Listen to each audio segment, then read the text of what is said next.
প্রতিটি বিপ্লবের অন্তরে একটি প্রতীক থাকে। কারো কারো কাছে এটি একটি পতাকা, আবার কারো কারো কাছে এটি একটি কণ্ঠস্বর। কিন্তু ভারতে রূপান্তর এবং আত্মসংজ্ঞার গর্জনশীল দশকের সময় এটি ছিল একটি বোতল, অ্যাম্বার, ফিজি, নির্ভীক, সাহসী। এটি ছিল ক্যাম্পা কোলা। বন্ধ দরজা এবং বন্ধ অর্থনীতির যুগে জন্মগ্রহণকারী ক্যাম্পা কোলা কেবল আসেনি, এটি বিদ্রোহ এবং স্বনির্ভরতার একটি পদক্ষেপ হিসাবে দৃশ্যে বিস্ফোরিত হয়েছিল। যখন বিশ্বব্যাপী কোলার জায়ান্টরা পিছিয়ে আসে, তখন ক্যাম্পা কোলা একটি অনুকরণ হিসাবে নয়, বরং একটি আত্মবিশ্বাসী স্বদেশী প্রতিদ্বন্দ্বী হিসাবে পদক্ষেপ নেয়। এটি কেবল একটি পানীয় ছিল না, এটি একটি ঘোষণা ছিল। এটি 1 বিলিয়ন মানুষকে বলেছিল, আমরা আমাদের নিজস্ব কোলা তৈরি করতে পারি, এবং ঠিক ততটাই ভালো হবে সেটি। একসময় ক্যাম্পা কোলা কেবল একটি পানীয় ছিল না, এটি ছিল একটি মেজাজ, একটি স্মৃতি, একটি আন্দোলন। রবিবারের মধ্যাহ্ন ভোজে পরিবারগুলি এটি পান করত, কিশোর কিশোরীরা জন্মদিনের পার্টিতে এটি টোস্ট করত, এবং পুরো শহরগুলি এর অনন্য ভারতীয় মোহের শপথ করত। এবং যখনই এই স্বাদ সম্মিলিত স্মৃতিতে গেঁথে গিয়েছিল, তখনই এটি অদৃশ্য হয়ে গেল। বিশ্বব্যাপী ব্র্যান্ড এবং পরিবর্তনশীল সময়ের জোয়ারের ঢেউ গ্রাস করে এটিকে, কিন্তু কিংবদন্তিরা ম্লান হয় না, তারা সঠিক মুহূর্তের জন্য অপেক্ষা করে। আবারও সত্যতা, স্বাদ এবং সাংস্কৃতিক আত্মার আকাঙ্ক্ষায় ক্যাম্পা কোলা ফিরে আসে, একটি ধ্বংসাবশেষ হিসাবে নয়, বরং পুনরুত্থান হিসাবে, আগের চেয়ে আরো সাহসী, তীক্ষ্ণ এবং সত্য। প্রতিটি বোতল খোলার সাথে সাথে আমরা কেবল একটি পানীয় অফার করছি না, আমরা একটি গল্প, আগামীকালের শক্তিতে ভরপুর স্মৃতির স্বাদ উন্মোচন করছি।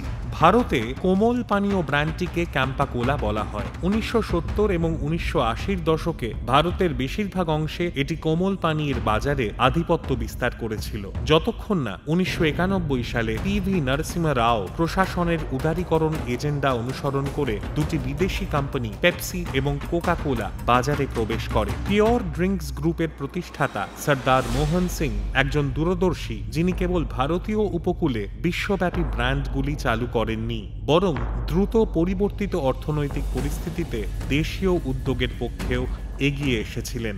1970-এর দশকে মোহন সিং এর পিওর ড্রিঙ্কস গ্রুপ ক্যাম্পা কোলা নামে পরিচিত পানীয় তৈরি করে। 1949 সালে যখন পিওর ড্রিঙ্কস গ্রুপ ভারতে কোকা কোলা নিয়ে আসে, তখন তারাই ছিল প্রথম কোম্পানি যারা কোমল পানীয় তৈরি করে এবং বিতরণ করে। 1970-এর দশক পর্যন্ত তারাই একমাত্র কোম্পানি ছিল যারা এই কাজ করেছে, যখন পানীয় ব্যবসাটি ভারতীয় উদ্দেশ্যে জাতীয়করণ করা হয়েছিল। প্রায় 15 বছর ধরে ক্যাম্পা বেভারেজেস প্রাইভেট লিমিটেড এবং পিওর ড্রিঙ্কস গ্রুপ মূলত ভারতের পুরো কোমল পানীয় বাজার নিয়ন্ত্রণ করে। তারপর যখন বাইরে থেকে কোনো প্রতিযোগিতা ছিল না, তখন তারা ক্যাম্পা কোলা চালু করে। দ্য গ্রেট ইন্ডিয়ান টেস্ট ব্র্যান্ডের দেশপ্রেমিক ট্যাগলাইন হিসেবে কাজ করে। পরে এটি ক্যাম্পা অরেঞ্জ নামক কমলা স্বাদের একটি পানীয় প্রচার করে এবং এর বোতলগুলিতে ক্যাম্পা প্রতীক ছিল। 1977 সালে কোকা কোলা তাদের আন্তর্জাতিক অংশীদার ভারতীয় বাজার থেকে বেরিয়ে যেতে বাধ্য হলে ক্যাম্পা কোলার উত্থান শুরু হয়।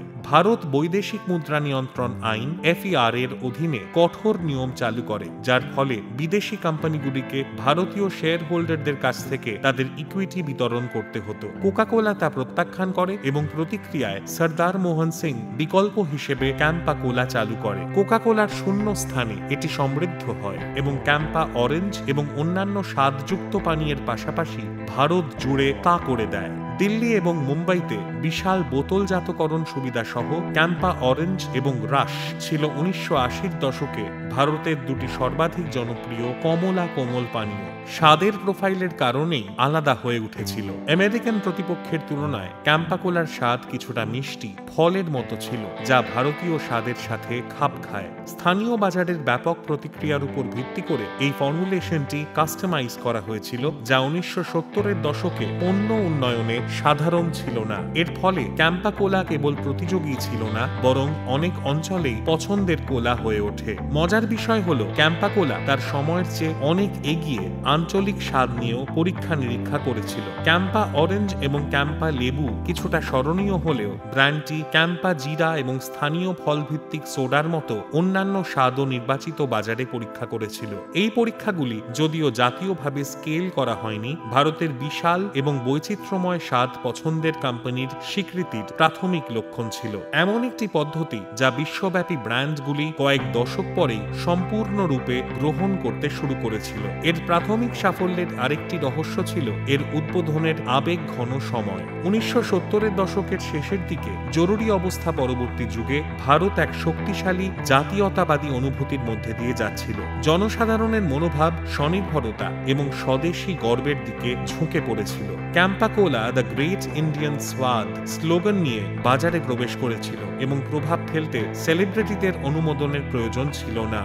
বিদেশি অর্থনৈতিক প্রত্যাহারের মুখে এটি ভারতীয় উদ্ভাবন এবং অবাধ্যতার প্রতীক হিসেবে দাঁড়িয়েছিল। সেই সাংস্কৃতিক সাদৃশ্য ক্যাম্পা কোলাকে সোডার বাইরেও একটি আত্মা দিয়েছে। ক্যাম্পা কোলার গল্পের আরেকটি কম পরিচিত দিক হল প্রাথমিক ভারতীয় বিজ্ঞাপন গঠনে এর ভূমিকা। 1980-র দশকে ক্যাম্পা কোলা কিছু স্মরণীয় মুদ্রণ এবং টেলিভিশন প্রচারণা চালিয়েছিল, প্রায়শই রঙিন ভারতীয় কেন্দ্রিক থিম এবং উচ্ছ্বসিত জিঙ্গল ব্যবহার করে। এটি ছিল প্রথম ভারতীয় ব্র্যান্ডগুলির মধ্যে একটি যারা সেলিব্রিটিদের অনুমোদন বা চটকদার বৈশ্বিক নান্দনিকতার পরিবর্তে সম্পর্কযুক্ত বার্তার মাধ্যমে তৈরি ব্র্যান্ড আনুগত্যের শক্তিকে কাজে লাগায়। এই বিজ্ঞাপনগুলি যদিও তুলনামূলকভাবে কম বাজেটের, ক্যাম্পা কোলাকে ভারতীয় গ্রাহকদের সাথে বিশেষ করে ছোট শহর এবং দ্বিতীয় স্তরের শহরগুলিতে গভীর মানসিক সংযোগ গড়ে তুলতে সাহায্য করেছিল। তবে 1990-এর দশকের গোড়ার দিকে ভারত যখন তার অর্থনীতিকে উদারীকরণ করে তখন পরিস্থিতি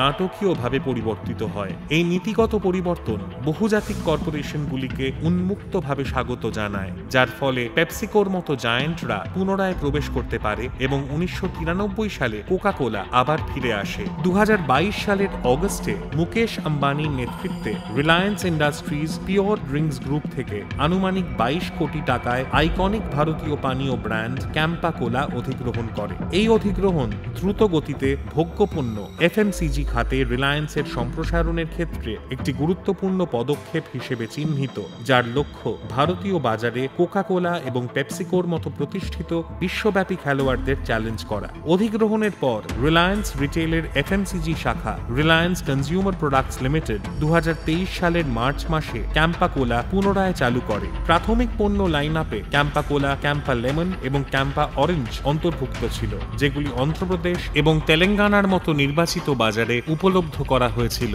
দেশব্যাপী রোল আউটের পরিকল্পনা সহ। রিলায়েন্সের কৌশল ভারতীয় বাজারের বাইরেও বিস্তৃত ছিল। 2025 সালের ফেব্রুয়ারিতে আরসিপিএল সংযুক্ত আরব আমিরাতে ক্যাম্পা কোলা চালু করে, যা ব্র্যান্ডের প্রথম আন্তর্জাতিক অভিযান হিসেবে চিহ্নিত হয়। এই পদক্ষেপের লক্ষ্য ছিল সংযুক্ত আরব আমিরাতে $1 বিলিয়ন কোমল পানীয়ের বাজারে প্রবেশ করা, যা ভারতীয় প্রবাসী সম্প্রদায় এবং স্থানীয় গ্রাহক উভয়কেই লক্ষ্য করে তৈরি করা হয়েছিল। সংযুক্ত আরব আমিরাতে পণ্য সরবরাহের মধ্যে ছিল ক্যাম্পা কোলা, ক্যাম্পা লেমন, ক্যাম্পা অরেঞ্জ এবং একটি চিনিমুক্ত রূপ কোলা জিরো, যা ব্র্যান্ডের স্বতন্ত্র লাল এবং বেগুনি নকশায় প্যাকেজ করা হয়েছিল। ভারতীয় ক্রিকেট দলের সাথে ক্যাম্পার বিজ্ঞাপনও দেওয়া হয়েছিল। পানীয় শিল্পে তার অবস্থান আরও শক্তিশালী করার জন্য রিলায়েন্স 2023 সালের জানুয়ারিতে গুজরাট ভিত্তিক সোশিও হাজুরি বেভারেজেস প্রাইভেট লিমিটেডের 50% অংশীদারিত্ব অধিগ্রহণ করে। এই অধিগ্রহণের ফলে রিলায়েন্স সোশিও সহ আঞ্চলিক পানীয় ব্র্যান্ডগুলির একটি পোর্টফোলিওতে প্রবেশাধিকার লাভ করে এবং এর উৎপাদন ক্ষমতা প্রসারিত করে। এই কৌশলগত উদ্যোগগুলির মাধ্যমে রিলায়েন্স কেবল একটি নস্টালজিক ব্র্যান্ডকে পুনরুজ্জীবিত করেনি, বরং বিশ্বব্যাপী পানীয় বাজারে নিজেকে একটি শক্তিশালী প্রতিযোগী হিসেবেও স্থান দিয়েছে। ক্যাম্পা কোলার পুনরুত্থান রিলায়েন্সের বিশাল খুচরা নেটওয়ার্ক এবং গ্রাহক অন্তর্দৃষ্টিকে কাজে লাগিয়ে বৈচিত্র্যময় গ্রাহক ভিত্তির সাথে অনুরণিত পণ্য সরবরাহের প্রতিশ্রুতিকে আরও স্পষ্ট করে তোলে। 2024 অর্থ বছরে রিলায়েন্স ইন্ডাস্ট্রিজের এফএমসিজি শাখা রিলায়েন্স কনজিউমার প্রোডাক্টস লিমিটেড আরসিপিএল মোট 3000 কোটি